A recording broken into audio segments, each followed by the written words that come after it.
I'd like to thank the Shakespeare Oxford Fellowship for inviting me to speak at the 2020 Authorship Symposium, and special thanks to the conference committee and members Earl Showerman and Stephen Sable for organizing this event. I'd also like to thank AV Presentations for producing this video, and I'd like to remember our colleague Tom Renier, to whom this event is dedicated. My name is Cheryl Eagan-Donovan. I'm a writer, a filmmaker, and a teacher. My documentary film, Nothing is Truer Than Truth, about Edward de Vere, is available on Amazon Prime and Hulu in the US and Canada, and will soon be released in the UK, Europe, and the rest of the world as Shakespeare, the Man Behind the Name. While teaching Shakespeare screenwriting and filmmaking, I discovered that Shakespeare's characters could be very instructive when crafting scripts. I'm currently working on a book, Shakespeare, Auteur, Creating Authentic Characters for the Screen, an exploration of the auteur tradition and its creative implications for screenwriters. It focuses on Shakespeare as the original auteur, a writer-director who infused his work with his own life experience to create three-dimensional, multifaceted characters. The book will explore the techniques used by Shakespeare and other writer-directors from the French New Wave through the 21st century to provide screenwriters with tangible methods to develop effective on-screen heroes. Today, I'll focus on the way that de Vere's creative method parallels that of other auteurs, from Godard, Truffaut, Kurosawa, and Fellini, to 21st century writer-directors like Christopher Nolan, Wes Anderson, Gus Van Sant, Greta Gerwig, and Spike Lee. Hamlet, Othello, Macbeth, Lear, Falstaff. What makes these characters so memorable? What do directors Godard, Truffaut, Wells, and Kurosawa bring to their screen characters that render them indelible? These artists all employed the process of combining archetypes with individual personality traits and the integration of lived experience to create truly unique yet iconic characters. The auteur theory was first articulated by French director François Truffaut in his now seminal article in Cahiers du cinéma, une certaine tendance du cinéma français. The idea was subsequently expanded upon and further defined by his Cahiers colleagues, André Bazin, Jean-Luc Godard, Jacques Rivet, Claude Chabrol, and Feridun Hoveyda. The auteur theory reimagines the role of the film director as the author of a work, as one who creates the world in a manner that surpasses and supersedes that employed by the screenwriter, or when the director also writes the script, fuses the two roles into one, where the effect is not just synthesis, but a kind of alchemy. In either case, the director transforms the written work into a reflection of his own unique vision, based on his own life experiences, resulting in a synergy that exceeds the capacity of text alone.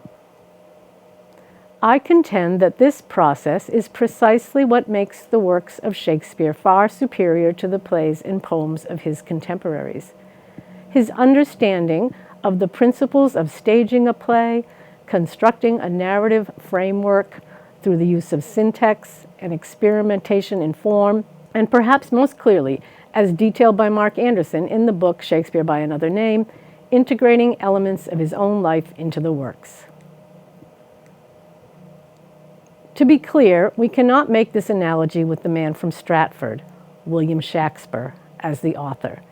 Despite the efforts of writers throughout modern history to retrofit the life of Will to the world of the plays and poems, including the most recent entry, Hamnet, a new novel by Maggie O'Farrell, we must recognize Edward de Vere, 17th Earl of Oxford, as the author writing under the pseudonym Shakespeare for the crucial underpinnings of the auteur theory to apply to the genius of the bard.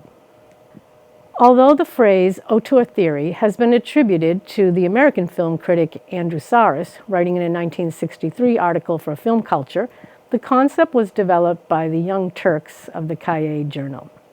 Truffaut and Godard, who used the pseudonym Hans Lucas, began writing for the journal in 1952.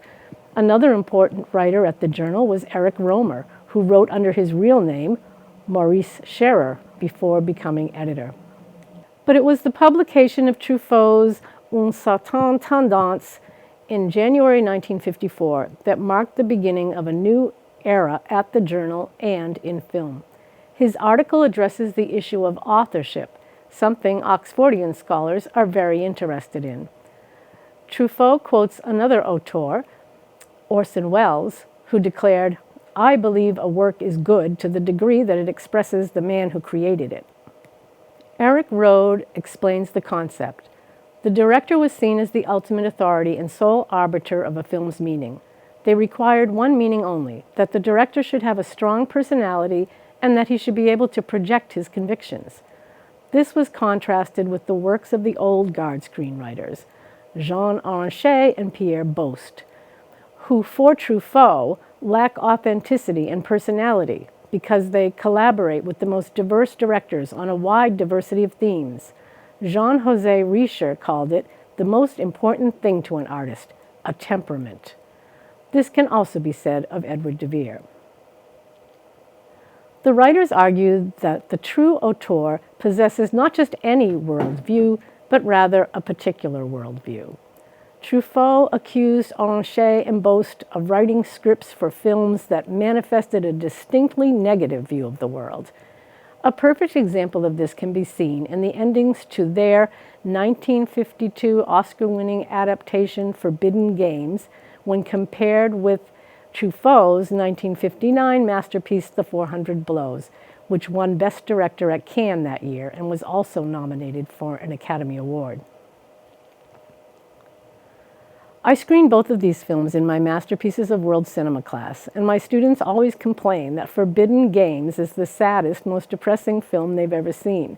Its post-war nihilism is so stark and bleak that the film's screenwriters even felt compelled to write an alternative ending that suggests that it was just a fable from a storybook.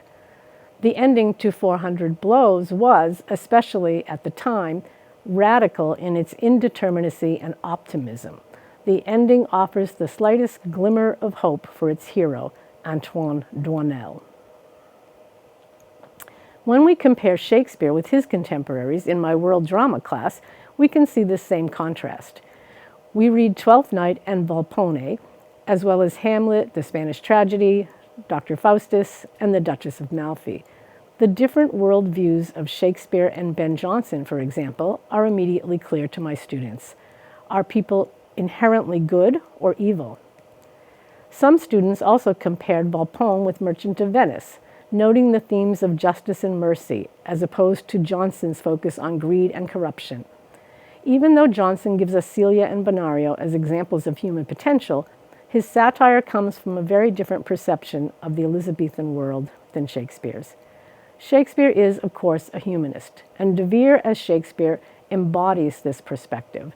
In fact, he meets with the humanist Johannes Sturmius during his trip to Europe.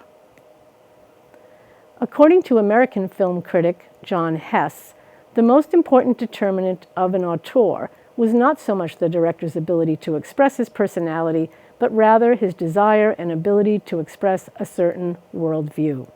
An auteur expressed an optimistic image of human potentialities within an utterly corrupt society. The work of the director connected audiences to transcend the isolation imposed on one by a corrupt world. This romantic notion parallels the ideology of André Malraux, who wrote of the ability of art to transcend history. An artist's supreme work is not the one best in accord with any tradition, not even his most complete and finished work, but his most personal work, the one from which he has stripped all that is not his own, and in which his style reaches its climax. We can apply this theory to a director like Fellini, whose work progresses from the post-war influence of the neo-realists to the optimism of the new wave in Nights of Cabiria, and culminates in his most self-reflective films, such as 8½, and to Shakespeare, whose early works are based on classical Greek and Roman sources, English history, and draw on the Commedia dell'arte, and whose later works, according to Oxfordian dating, reflect a narrative structure that is highly innovative and individual, and a sophistication in syntax, as in the sonnets, that remains unequaled. Why do we find the character Hamlet so compelling? How did Shakespeare imbue the character with such complexity and such a conflicted nature? Could it be because Hamlet embodies the author's struggle throughout his own life to reconcile competing concepts of honor, duty, love, and truth? Shakespeare's attempt to understand the human psyche, as has been observed by so many scholars, is a recurring theme through all of his plays and poems. As Fellini observed, all art is autobiographical. The pearl is the oyster's autobiography. Fellini also based his films on his life growing up in Rimini and later as a young man on the Via Veneto in Rome, as seen in his great film La Dolce Vita.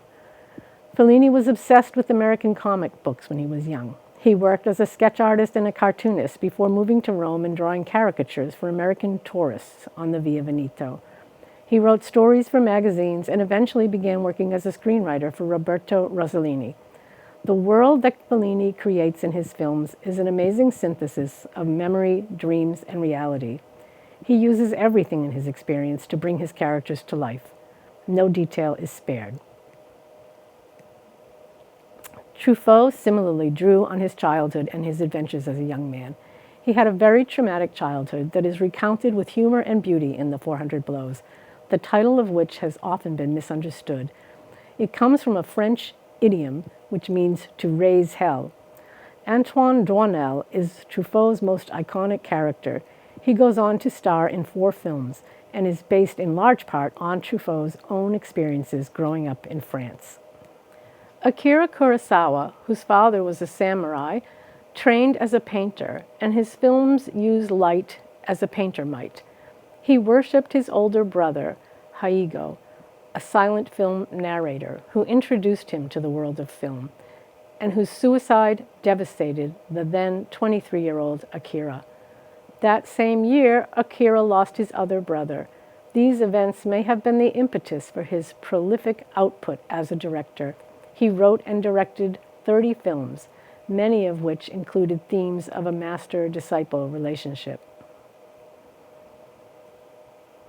Like Edward de Vere, Kurosawa looked to the works of the masters and reimagined them to reflect the world he knew. Inspired by the works of Shakespeare, he made brilliant adaptations of Macbeth and King Lear, each rendered with vivid details and emotion. In Throne of Blood, he sets the Scottish play in feudal Japan and uses elements of no theater to give the film its uncanny sense of dread and doom. In an interesting parallel to his Kaye contemporaries, Kurosawa wrote an essay that mocked the deficiencies of the existing Japanese film industry, which landed him his first studio job as an assistant director. Jean-Luc Godard also used elements from his own life to craft the films that made him famous in the late 50s and early 60s. Breathless, co-written with Truffaut, features characters based on Godard's circle of friends and acquaintances and is set in his neighborhood in Paris. Like Kurosawa, Godard used jump cuts and other innovations in editing that gave his films a distinctively modern style. Although initially inspired by a newspaper article about a man who stole a car and killed a motorcycle cop, the character Michel becomes larger than life through Godard's technique of attributing the personality of his colleague screenwriter Paul Gauguin, known as a womanizing cad, to his protagonist, and launching Jean-Paul Belmondo's career as a result. Here, the archetype of the anti-hero is expertly fused with the unique traits of a member of the Kaye collective. The film also references many literary sources, composers, and artists, as do the early works of Shakespeare. His next film, 1961's A Woman is a Woman, incorporates his relationship with its star, Anna Karina, his muse and first wife. When we understand de Vere's relationship with his first wife, Anne Cecil, many of the plays take on deeper meaning. Her influence on the works of Shakespeare spans his lifetime, from his early disregard, jealousy, and suspicions to his later remorse and regret at having treated her so badly. When an auteur sets his story on the streets and in the cafes he frequents, on the battlefields of his ancestors, and in the details from dreams and memories of his youth, the narrative world that emerges is like no other. It is at once recognizable and foreign, uncharted territory, just as his characters are simultaneously universal and entirely unique. Today's auteurs continue the tradition. Born in London in 1970, Christopher Nolan began making films at the age of 7, using his father's Super 8mm camera and an assortment of male action figures. Nolan explores the notions of time, memory, and what it means to be a writer in all of his films, from his college thesis project, Following, to his soon-to-be-released Tenet. He is always experimenting with form, as in Inception and Dunkirk, and wrote several of his screenplays with his brother Jonathan, including the iconic Batman trilogy. He insists on shooting only on film, never digital video. Nolan embodies the final tenet of auteur theory, mise en scène. Feridun Haveda explains in the 1960 Cahiers article, "The originality of the auteur lies not in the subject matter he chooses, but in the technique he employs, the mise en scène through which everything on the screen is expressed. As Sartre said, one isn't a writer for having chosen to say certain things, but having chosen to say them in a certain way. Why should it be any different for cinema?" He continues, "What matters in a film is the desire for order, composition, harmony, the placing of action and objects, the movements within the frame, the capturing of a moment or a look. In short, the intellectual operation which has put an initial emotion and a general idea to work. Mise en scène is nothing other than the technique invented by each director to express the idea and establish the specific quality of his work. The task of the critic thus becomes immense, to discover behind the images the particular manner of the auteur, and thanks to this knowledge, to be able to elucidate the meaning of the work in question." Anyone who has studied the works of Shakespeare understands the immensity of this undertaking. We are constantly searching for meaning behind the structure and devices of the plays and poems. The exquisite skill in staging scenes is evident throughout the Shakespeare canon, from the opening scene of Hamlet to the balcony scene in Romeo and Juliet, to the approach of Birnam Wood in Macbeth, to the fantasy worlds of A Midsummer Night's Dream and The Tempest. The visual worlds Shakespeare creates continue to inspire stage and screen directors. The derivation of the phrase mise en scène is from the theater. Its literal translation is placing on the stage, in reference to staging a written text. Shakespeare's plays, as written, contain very few stage directions. The actors and directors know how to perform and stage the work through the dialogue alone. Stephen Sabel gave an excellent talk on this topic at the Ashland Summer Seminar last year. Wes Anderson creates elaborate storyboards for his visually lush films, like The Royal Tenenbaums, Moonrise Kingdom, and The Grand Budapest Hotel. He used his high school as a location for his film Rushmore, and like Nolan, he began making silent Super 8mm films as a child and aspired to be a writer. His unique style includes innovative use of camera movements and highly saturated color. In My Own Private Idaho, director Gus Van Sant was clearly inspired by Shakespeare's Henry IV Part I, as well as by Orson Welles' masterful interpretation of the play and Shakespeare's Falstaff, Chimes at Midnight. But what makes Private Idaho unique is the way in which Van Sant references his own experiences in Portland, Oregon, incorporating street kids and hustlers from his neighborhood as Prince Hal's companions at the Boar's Head, and casting Falstaff as the leader of the group in a role not unlike Fagin in Oliver Twist. Spike Lee established his talent as a writer-director with his iconic film Do the Right Thing, set in the very visceral Bed-Stuy neighborhood of Brooklyn, with vivid characters from his world. Its relevance today attests to Lee's vision. He dedicated the 1989 film to the families of 6 victims of police brutality or racial violence. Lee has made more than 35 films, including 2018's Academy Award winner Black Klansman, based on a memoir but brought to life in the director's distinctive style. Writer-director Greta Gerwig's breakout film, Lady Bird, nominated for an Academy Award, gave us a truly original protagonist, combining the archetypal rebellious teenager with an unexpectedly complex intellectual young woman, drawing on her own experiences in a Catholic high school and set in her hometown of Sacramento, California. Gerwig next adapted the classic Little Women, also nominated for an Academy Award, bringing her own distinctly modern feminist viewpoint to the story. In Edward de Vere, 17th Earl of Oxford as Shakespeare, we have a writer-director with a strong personality. He was, by all accounts, a very temperamental man who possessed a specific humanist view of the world, who was expert at placing his words on the stage, who drew extensively on the people and places in his life to reimagine source texts from the Greeks through the Renaissance, and through this method, he created the unforgettable characters that launched the careers of many great actors. Shakespeare was the first auteur.